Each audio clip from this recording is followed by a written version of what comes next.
Hi, welcome back to my channel. Today I'm sharing something deeply personal because I know that I am not alone in this. For most of my life, making and keeping friends has been hard. I was shy, I felt out of place, and deep down I believed I wasn't good enough. Growing up, I had one best friend and she was my lifeline. We were inseparable. We even got split up in elementary school for talking too much. But beyond her, I kind of kept everyone else at arm's length. I didn't get invited to sleepovers or hangouts too much. And honestly, isolation just came naturally to me. I'm an introvert and I have a hard time with a lot of social interaction, especially all at once. But there's also that lingering feeling of not fitting in. I often believed I'd be wasting people's time if they wanted to hang out. I didn't think I deserved friends. I felt like I had nothing to offer. My world revolved around food and exercise and restrictions, so what would I even talk about? I dreaded making someone else uncomfortable just because I was projecting my own insecurities onto them. In high school, I had two best friends, but everything shifted when my eating disorder took hold. It did kind of make me popular, especially with guys, but some of the girls did let me into their circle, and it never felt like a real connection, though. It was very surface level and forced. And in college, things were a bit better. I made friends, but I still kind of struggled. It wasn't until my early 20s, working in an office, that I found my people. We hung out every weekend, and for the first time, I felt like I really belonged. But even then, I still wrestled with this constant tug of war of wanting to be with them, but also craving being alone.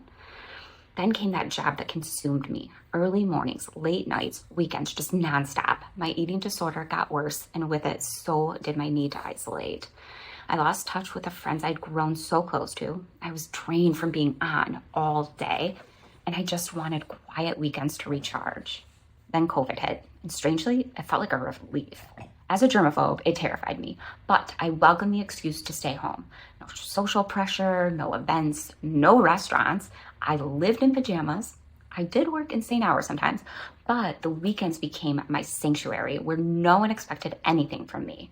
I could just shrink from the world. However, living with an eating disorder does get lonely. It's like being the starving animal you see in those heartbreaking commercials. They're malnourished, they're scared, they're cowering in a corner. Your brain just stops working the way that it should. I was constantly terrified of heart failure or stroke, and yet nothing could stop my restriction. My eating disorder took priority over everything. My friends, family, husband, even my dogs. I needed specific foods at specific times in specific ways, and if anything disrupted that, I could not cope. There's a quote from Chris Sandals, a nutritionist and coach who talks about the Minnesota starvation experiment in one of his podcasts. If you're not familiar, it's worth checking out. The study was done during World War II. It showed how extreme restriction deeply affects both the body and the mind.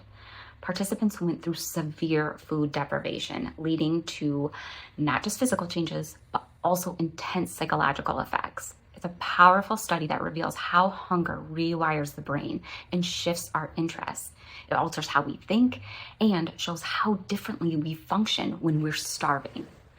One participant said, "Interests, spontaneous activity, and responsibility take second place to concerns of food. I don't like to sit near guests, then it's necessary to entertain and talk with them. I fell in love with a girl during the control period, but I see her only occasionally now. It's almost too much trouble to see her, even if she just visits me. It requires effort to hold her hand. Entertainment must be tamed. If we see a show, the most interesting part is contained in the scenes where people are eating." I mean, nailed it, right? I lived this. Having friends felt like too much work.